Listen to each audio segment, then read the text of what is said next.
თვითმმართველობათა ეროვნულმა ასოციაციამ გაეროს ბავშვთა ფონდთან და ახალგაზრდობის სააგენტოსთან თანამშრომლობით საუკეთესო პრაქტიკის პროგრამის კონკურსის რიგით მერვე ეროვნული კონფერენცია გამართა. ასოციაცია ხელს უწყობს მუნიციპალიტეტებს შორის თანამშრომლობას და წარმატებული ინიციატივების გავრცელებას. 28 მარტს მასშტაბური ღონისძიება გაიმართა, სადაც არაერთმა მუნიციპალურმა პროექტმა გაიმარჯვა. თემაზე უფრო ვრცლად მოგვიყვება ჩვენი ჟურნალისტი მარიამ ფირცხალაიშვილი. შუადღე მშვიდობის მარიამ. მოგესალმებით ადგილობრივი თვითმმართველობის ეროვნული ასოციაციიდან. პირველ რიგში გეტყვით, რომ აღნიშნული ასოციაცია აერთიანებს ყველა მუნიციპალიტეტს და მათი მთავარი საქმიანობა არის ადგილობრივი თვითმმართველობების უფრო მეტად განვითარება და გაძლიერება. ისინი ხელს უწყობენ მუნიციპალიტეტს, რომ ერთმანეთში გაცვალონ გამოცდილებები და საუკეთესო პრაქტიკა. მათი ერთ-ერთი მთავარი და მნიშვნელოვანი პროგრამაც სწორედ ეს არის ადგილობრივი თვითმმართველობების საუკეთესო პრაქტიკის პროგრამა, რომელიც 2018 წლიდან ყოველწლიურად ტარდება და წელსაც არ იყო გამონაკლისი. ტრადიციულად 28 მარტს მასშტაბური ღონისძიება ჩატარდა, სადაც 14 მუნიციპალური პროგრამა დაჯილდოვდა. რაც ემსახურება აღნიშნული ინიციატივა და როგორ უწყობს ხელს ათეა ადგილობრივი თვითმმართველობების განვითარებას, ამაზე ასოციაციის ხელმძღვანელი ქალბატონი ნინო რუხაძე მოგვახსენებს. მოგესალმებით ქალბატონო ნინო.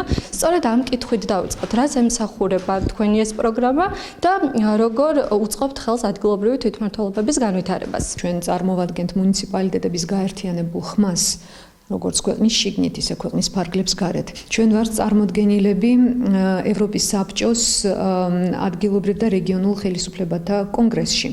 და სწორედ ევროპის საბჭოს ინსტრუმენტს წარმოადგენს საუკეთესო პრაქტიკის პროგრამა, რომელიც მიზნად ისახავს მუნიციპალურ დონეზე საუკეთესო პრაქტიკების პროგრამების სერვისების გამოვლენას, დაჯილდოებას მუნიციპალიტეტების მათი ამ ღვაწლის შრომის დაფასებას და რაც მთავარი არის ამ სერვისების, პროგრამების და პროექტების სხვა მუნიციპალიტეტებში გავრცელებას. ვცდილობთ, რომ მაქსიმალური ობიექტურობით ყველაზე ღირსეულები გამოვარჩიოთ და დავაჯილდოოთ. ანუ წინააღმდეგ შემთხვევაში ჩვენ ვფიქრობთ, რომ უკვე ამ პროგრამას ფასიც არ ექნება, თუ ესეთი მიდგომა არ გვექნება, ძალიან მაღალ თამასას თუ არ დავიჭერთ. ასევე საინტერესოა, ჩვენ წელს აღნიშნეთ, რომ წელიწადში ერთხელ ტარდება ეს კონკურსი.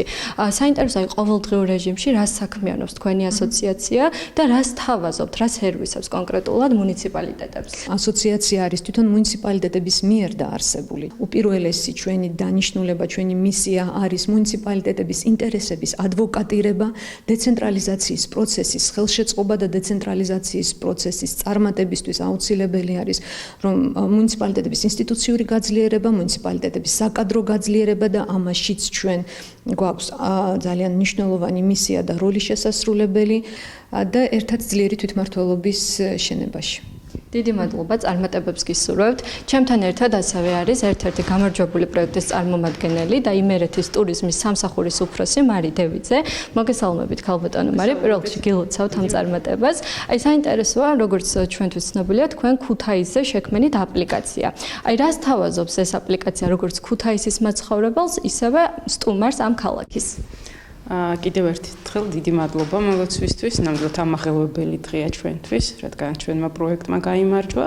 რაც შეეხება ჩვენს პროექტს, ეს არის ნამდვილად ინოვაციური პროდუქტი ტურიზმის სფეროში, რადგანაც გამოყენებულია უახლოესი ტექნოლოგია, ციფრული ტექნოლოგია, AI, რაც ნიშნავს გაძლიერებულ, გაფართოებულ რეალობას და სწორად მისი მეშვეობით შეიქმნა ახალი ტურისტული პროდუქტიც, მარშრუტიც, ობიექტებიც, რადგან ეს თვითონ ტექნოლოგია თავის არში გულისხმობს იმას, რომ უკვე არსებულ რეალობას, რომელსაც ჩვენ ხედავთ ყველანი და რომელიც ხილულია ჩვენთვის, ემატება ახალი ობიექტები, ახალი ვიზუალები, რომელიც უკავშირდება ქალაქის ისტორიას, ქალაქის კულტურულ მემკვიდრეობას. ვფიქრობთ, რომ ამ აპლიკაციის შექმნის შემდეგ ბევრად უფრო საინტერესო იქნება ქუთაისის გაცნობა, ქუთაისში ჩამოსული სტუმრებისთვის და რა თქმა უნდა ადგილობრივებისთვისაც იქნება სახალისო და ახლებურად შეხედავენ თავიანთ მშობლიურ ქალაქს.